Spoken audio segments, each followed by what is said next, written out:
Sebelumnya, Assalamualaikum warahmatullahi wabarakatuh. Selamat siang, pagi, sore, dan malam, Pak Gagat. Jadi di sini kami ingin mempresentasikan proyek kami mengenai WebSocket dan gRPC dari lanjutan tugas 1 kemarin. Sebelumnya, perkenalkan, nama saya Muhammad Fatul Sidiki, NRP 023. Jadi di sini saya juga ingin sedikit klarifikasi dikarenakan saya menggunakan dua device, satu untuk kamera dan satu untuk record, di mana hal ini dikarenakan laptop kamera saya rusak gitu. Selanjutnya dilanjutkan oleh Arden. Bapak, perkenalkan nama saya Muhammad Dani dengan nomor HP 118. Kita langsung aja kita mulai buat penjelasan video ini.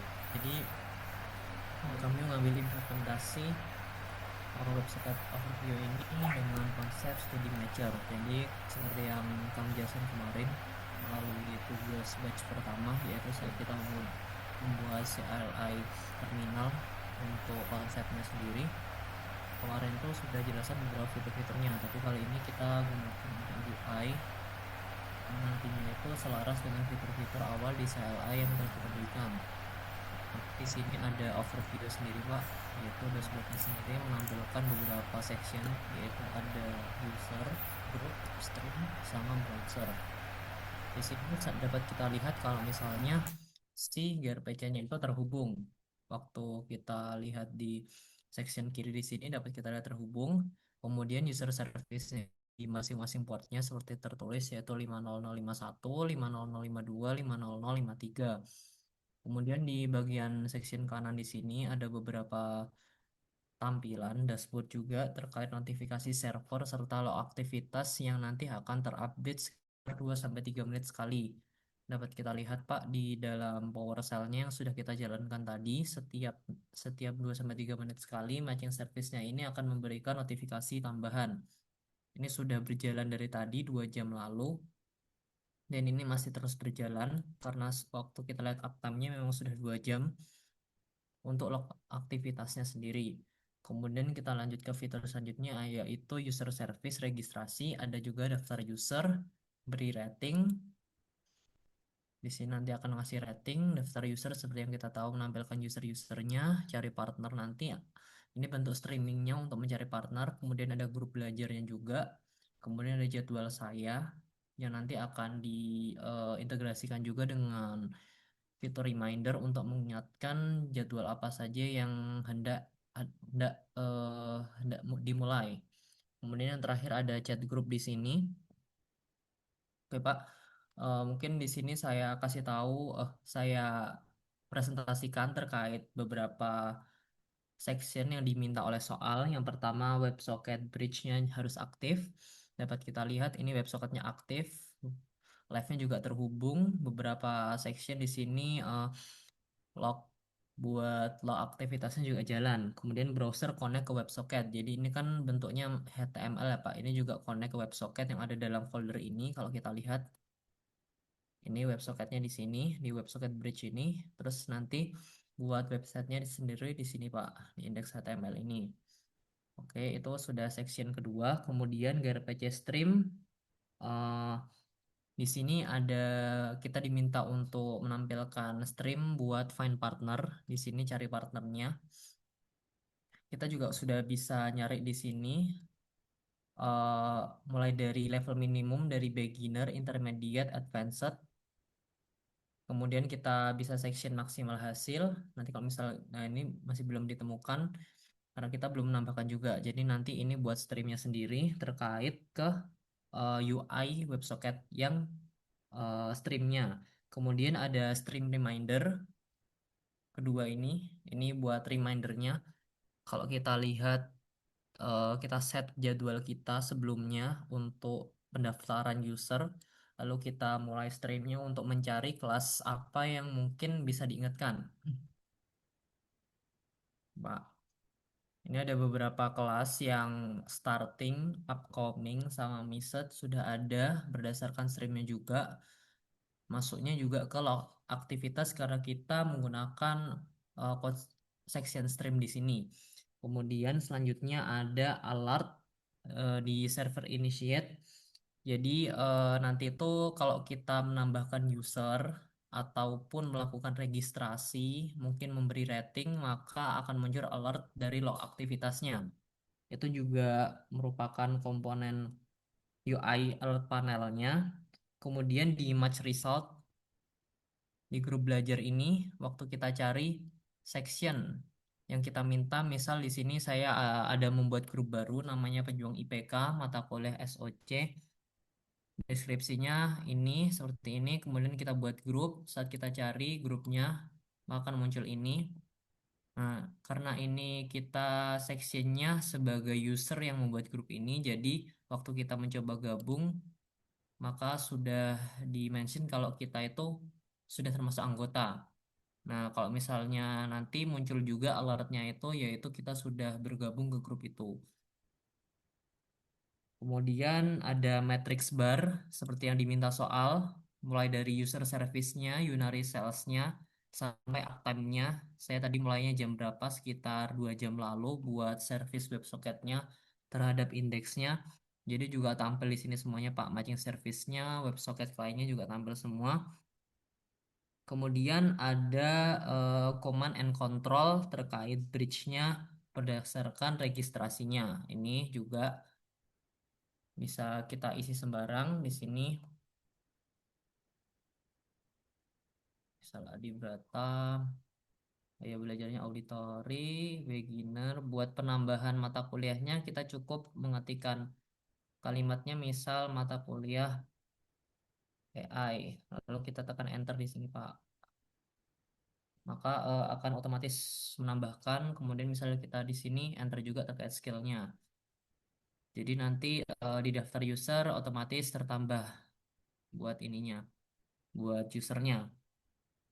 Kemudian kalau misalnya mau memberi rating terkait usernya, kita tadi saya sudah mencoba salah satunya yaitu yang ini Pak, yang Nova Ardana ini.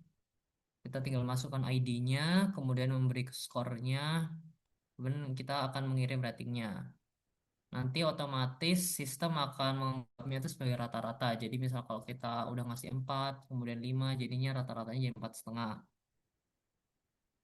Kemudian kalau kita kembali lakukan lagi ke tugas pertama, yaitu fitur-fitur wajib apa saja yang sudah ada, yang memang sudah terimplementasikan ke dalam WebSocket ini.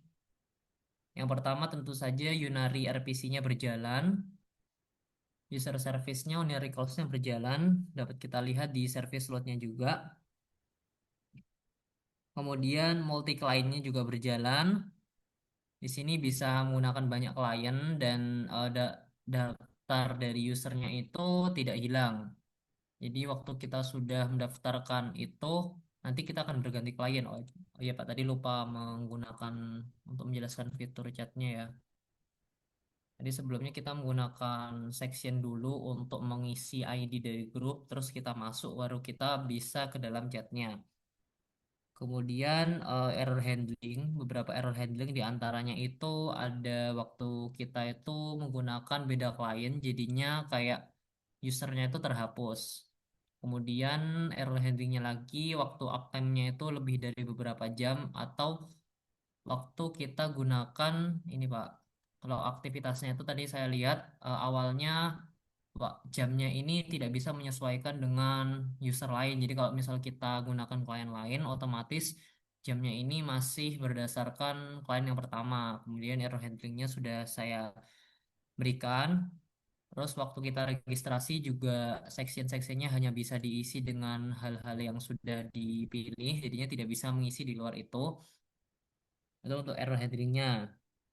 Kemudian yang terakhir itu tiga service berjalan secara bersamaan. Ada user service, WebSocket, client, sama uptime-nya juga berjalan bersamaan. Ini menandakan kalau misalnya ini Pak, user service, pajang service, sama schedule service-nya ini masing-masing berjalan sesuai dengan instruksi di tugas pertama. Selanjutnya mungkin bisa dijelaskan oleh teman saya. Nah, mungkin di sini kita juga ingin menjelaskan nilai plus dari proyek ini, Bapak. Nah, jadi yang pertama itu di sini WebSocket dari bridge-nya itu kita kategorikan sebagai layer tersendiri. Nah, jadi di sini proyek ini atau project kita ini punya 4 layer, yaitu browser, kemudian WS Bridge, gRPC, dan service. Nah, setelah itu activity dari log itu dapat dilihat seperti real time di semua browser yang ada. Jadi di sini setiap aksi dari browser manapun tercatat dan di broadcast ke semua klien yang terhubung. Mungkin coba disimulasikan. Jadi ketika kita buka dua tab, jadi aksi di tab A itu langsung muncul di log dari tab B.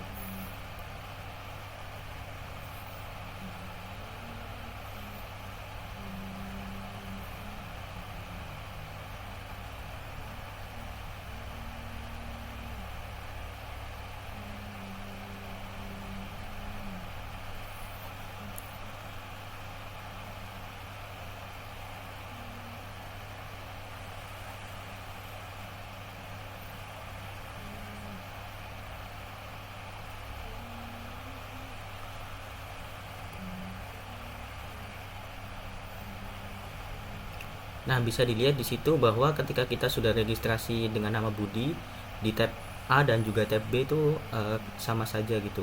Total usernya jadi bertambah menjadi 9. Nah, kemudian di sini kita juga ada automate verification atau ada script pengujian otomatis yang memberikan semua RPC itu bekerja dengan output pass atau fail.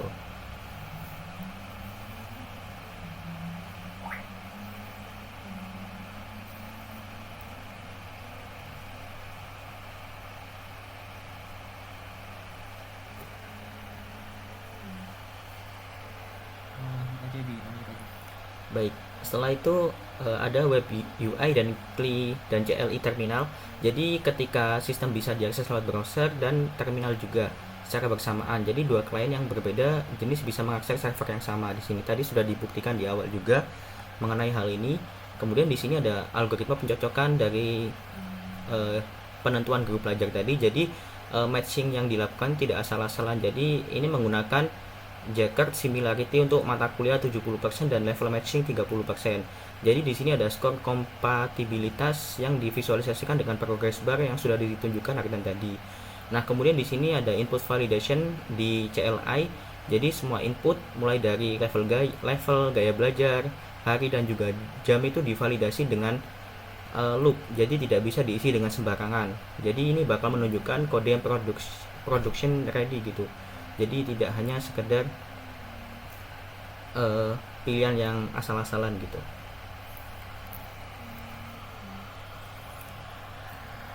Mungkin sekian Bapak dari demo dari kelompok kami. Mohon maaf jika ada kesalahan kata yang tidak berkenan.